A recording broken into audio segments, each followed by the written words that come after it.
and welcome to Take Time. I am your host, Patrick Marlett, and today we are talking about the Rat of the Sea. I can be speaking of none other than the Sea-Gull M163S.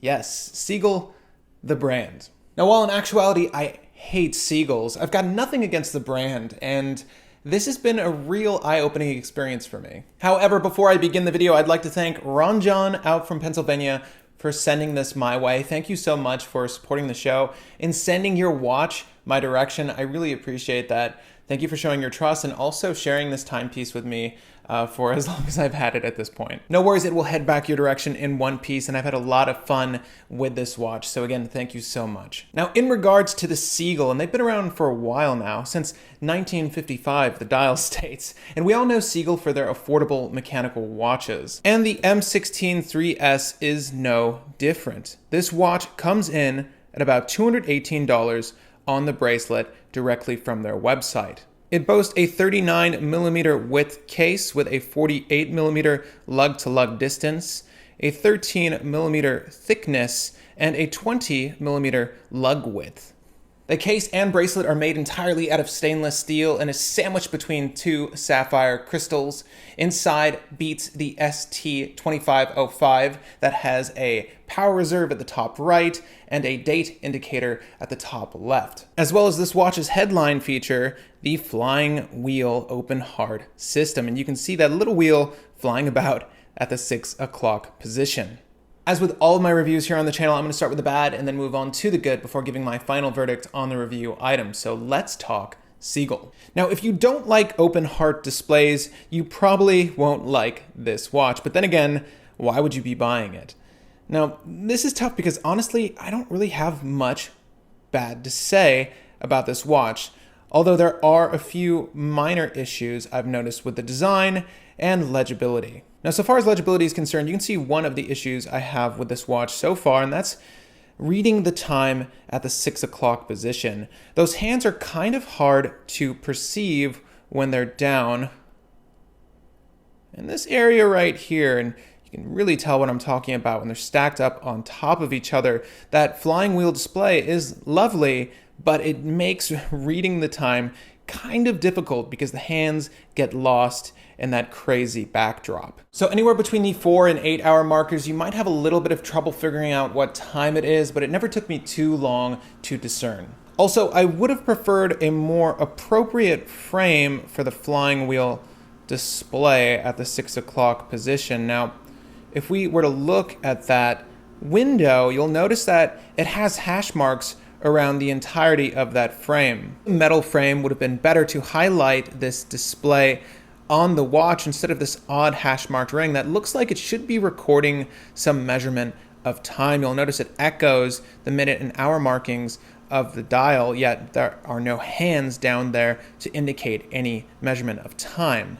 Perhaps they reused this dial face off of another model and cut open that 6 o'clock section for the open heart feature. I don't think it's the end of the world, but I think they probably could have done a little bit more decoration to show off the headline feature of this watch. My last bad note is in regards to the registers at the left and right here, our date and power reserve. You'll notice that at the 2 and 3 o'clock, as well as the 9 and 10 o'clock position, it lacks any hour indicators, but it also happens to lack those minute markers, those black lines we see outlining the dial face. I'm not sure why they excluded those black markers to at least indicate what time it was at those positions. I do like the symmetry of it between this section and this section, but it does feel like something is lacking when you notice those spots.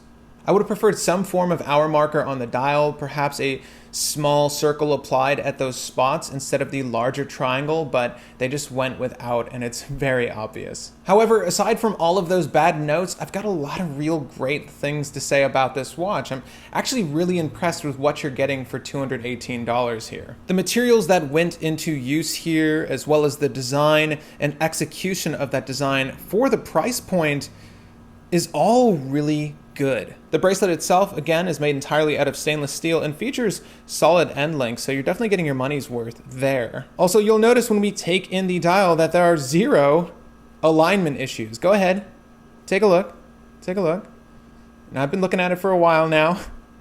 I could not find a single thing that is misaligned on this watch, and that is quite impressive for a watch that's gravitating around $200. You generally expect a few quirks at this price point, but I'm seeing none here from Sea-Gull. I would really hope some other brands take note of the quality control here. Also, the crystal being sapphire, a fan favorite of most consumers, is becoming more and more commonplace, I've found, in the watch industry, but it is, of course, a welcome sight here, as well as the case back being made of the same material. And while we're looking at it, you have a lightly decorated movement. It's actually very handsome when taking in from the opposite side. Now, I would love to provide you guys with a wrist shot of this piece on the bracelet, so I'm going to do that now. And Ron actually sent me over a leather NATO-style strap he's been wearing with this watch as well. And that's actually what I wore this on for most of my time with it, because I think it's just a really killer look. But just so you guys see what this looks like stock, standard, here is the watch on the bracelet Sea-Gull provides. It's a little tight on me right now. I set this back to what Ron had it at, and it's just a little bit smaller than my wrist, but here's what it looks like on a 7¼ inch wrist for all of your admirers. And when you go to look at it, it's gonna look a little something like this. And here's what the Sea-Gull M163S is gonna look like when you go to admire it. And I actually had to undo one of the ends of the clasp as I was starting to lose circulation in my hand there. But you'll notice that when we take in the side profile, there's one, a lovely signed crown. Again, something you don't usually see from watches in this price range, but also two, the case back is jutting out quite a bit. Now, normally I wouldn't approve of a case back jutting out this much, as I don't like seeing the lugs of my watch hovering so far over my wrist, but this watch seems to pull it off quite well. It doesn't look out of place when on the wrist. And here's what the Sea-Gull looks like on the alternative strap I was sent. That beautiful patterned cream white dial against that light brown just works so well with this watch. And another good note about this piece is just how much space there is between the spring bar placement and the case. Without having to bevel the sides of the case, they're able to allow the user the flexibility to fit on any type of accessory within that large gap there. This is great use of spring bar placement to allow the consumer to accessorize their watch as they see fit. All in all, this is a damned good watch. Again, thank you, Ron, for sending this my way. And also for the viewing audience, and Ron, have you noticed this? This is probably the nicest part about this watch. Okay, check this out. I'm gonna move the hour hand across midnight, that midnight mark, and just go ahead and look at the top left of your screen here. Top left of your screen, watch that hand. Right at midnight, something crazy is gonna happen. You don't see this on every watch, but right at midnight. Did you see that? Did you catch that?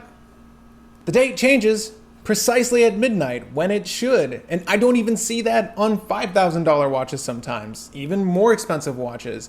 I'm impressed by the quality control is what I'm trying to say. It's nice to see a watch that changes the date when the date should be changing. So yeah, Sea-Gull, you did a good thing. I actually really like this. Again, I would have never looked into your brand otherwise. I usually don't go for open heart displays. I actually find it quite attractive on this watch. But the level of detailing and finishing here, it's just a really snazzy piece. Oh, in case you're wondering, that button right there is used to switch the date. You can't do so on the crown. It just has the one position, which hacks the second hand there. But other than that, it's a really fantastic watch. I might have to take a closer look at Sea-Gull from now on. But guys, if you found this video informative or in the least entertaining, feel free to hit that like button. It looks a little something like this guy. If you have friends, forums, or groups that are interested in picking up an affordable dress watch, well, tell them to maybe pick up Sea-Gull. Feel free to share this video with them so they get another consumer's opinion on this brand. I'm again really impressed with the overall quality of the build, the use of materials, the movement. It's been very reliable day to day, and I'm genuinely surprised. Or maybe I shouldn't be. I mean, China's been making our products for the better half of a century now, and You know, I'm of the belief that you don't need to spend much to get a quality product, and this is a fine example of that. Also, if you are new to the channel, well, welcome. I do videos like this 2 or more times a week, so if watch content is your thing, feel free to hit that subscribe button. It lets me know you are down for the show. And if you'd like to see my videos precisely when they air, you can hit the bell icon just next to that. Again, my name is Patrick Marlatt, and thank you for the time.